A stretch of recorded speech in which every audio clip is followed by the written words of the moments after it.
Isang mapagpalang araw po sa atin lahat. Meron po tayo dito gagawing isang Electrolux refrigerator na inverter. Ang problema po ng ating refrigerator na to ay nabasag yung cover niya sa freezer. Palibhasa nga po ay wala tayong makitang mapag-orderan. So gagawin natin, i-improvise na lang natin at ating lalagyan siya ng cover. So samahan niyo po ako at ating gawin ang refrigerator na ito. Lalagyan natin siya ng improvise na cover sa kanyang freezer. So ito siya, isang Electrolux. Ayan. So ito siya.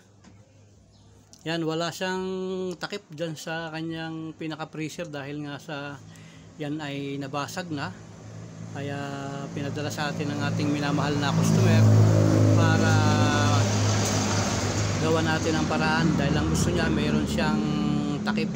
Actually itong mga ganitong senaryo ng refrigerator, yung mga freezer na walang takip, wala naman pong problema yan, hindi naman yan nakakabawas dun sa lamig niya. Kaya nga lang, palibhasa nga ay nais ng minamahal natin na customer na mayroon takip, so lalagyan natin ng takip yan. So yan nga po, at gamit lang itong ating barina at saka rivet. Ito, ang kanyang mga bala ay tatakpan natin yung kanyang freezer na yan ng tarpaulin. Ang gagamitin natin ay ito, itong tarpaulin. Ito yung mga tarpaulin ng mga kandidato noong nagdaang eleksyon na itabi natin. At karamihan yung ginagawa natin dun sa mga ganitong freezer na gusto nung minamahal natin customer na mayroon siyang nakalagay na takip. Ito ay tarpaulin noong nagdaang eleksyon. Yan ang ating gagamitin.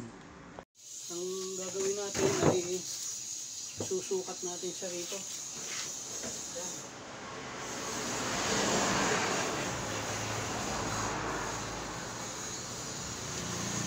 Ganyan ang nangyayari sa kanya. Susukat lang natin. Tutupiin natin ganon. Yan. Dito natin siya lalagay sa ilalim. Yan. So pag ganyan yung magiging itsura niya.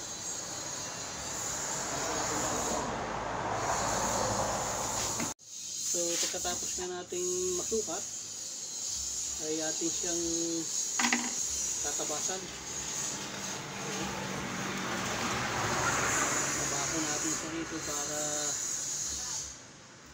maglagay natin ng sakto doon sa kanyang pinaka freezer.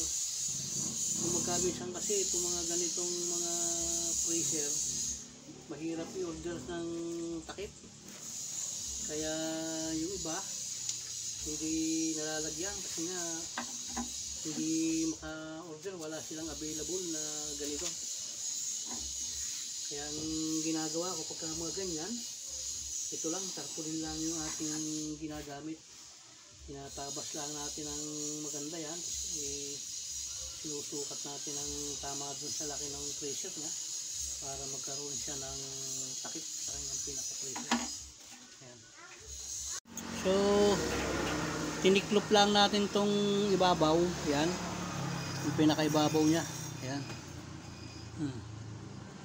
para dyan natin siya i-rivet sa lugar na yan.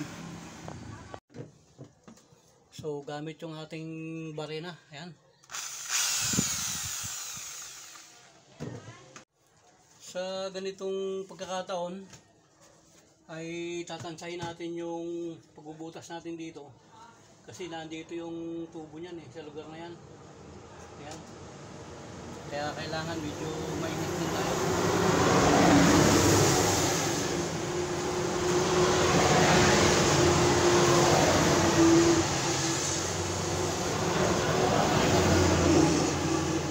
Tatansahin lang natin kasi baka kasi lumampas. Yan. Tansahan lang yung pagpapabutak natin.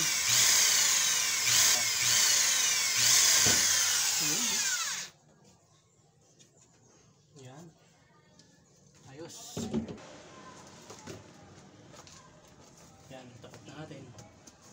i-rebit lang natin yan.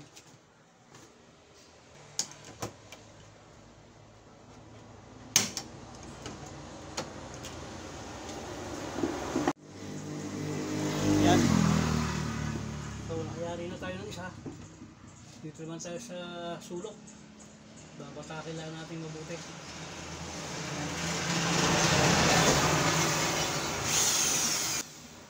Tatalaban lang natin bago natin bubutasin. Sige, masyadong madilim. Tatansayin natin yung lakas ng pagtulak natin kasi baka lumampas, tamaan yung kanyang tubo. Yan. Yun.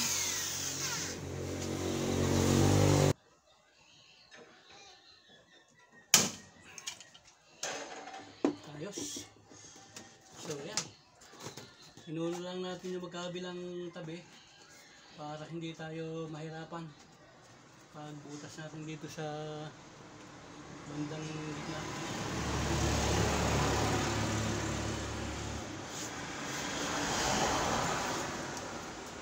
So yan nga po, matapos natin siyang i-rebit dito, ayan. Ay ito na ngayon ang kanyang resulta, ayan o. May takip na siya. Ayun.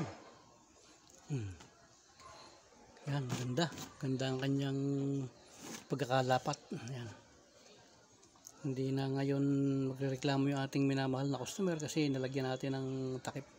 So yan ay sapat na para magkaroon ng takip yung ating mga refrigerator kung tayo ay namumroblema sa mga ganitong pagkakataon na gusto natin na may taklob o may takip yung ating pinaka freezer ng ating mga refrigerator. So ang gagawin lang natin, kukuha tayo ng tarpaulin at yan ang ating gagamitin at okay na po yan. Pagka yung nagkakaroon ng eleksyon, yung mga tarpaulin pagkatapos ng eleksyon, nililinis na yon, ay kumukuha ako ng mga ganitong tarpaulin at ginagamit nga natin yan sa mga ganitong freezer. Ginagawa natin pang takip. So yan nga po, sana po ay nakatulong sa inyo itong ating maiksing video na nilagyan natin ng takip tong pinaka freezer nya sa pamamagitan ng mga tarpaulin. Ayan. At masisiyahan na yung ating minamahal na customer. Marami pong salamat muli sa inyong patuloy na pag-subscribe sa akin at panonood ng aking video at pagtitiwala niyo po sa akin. Nawa po ay patuloy niyo akong i-subscribe, i-like yung aking mga video.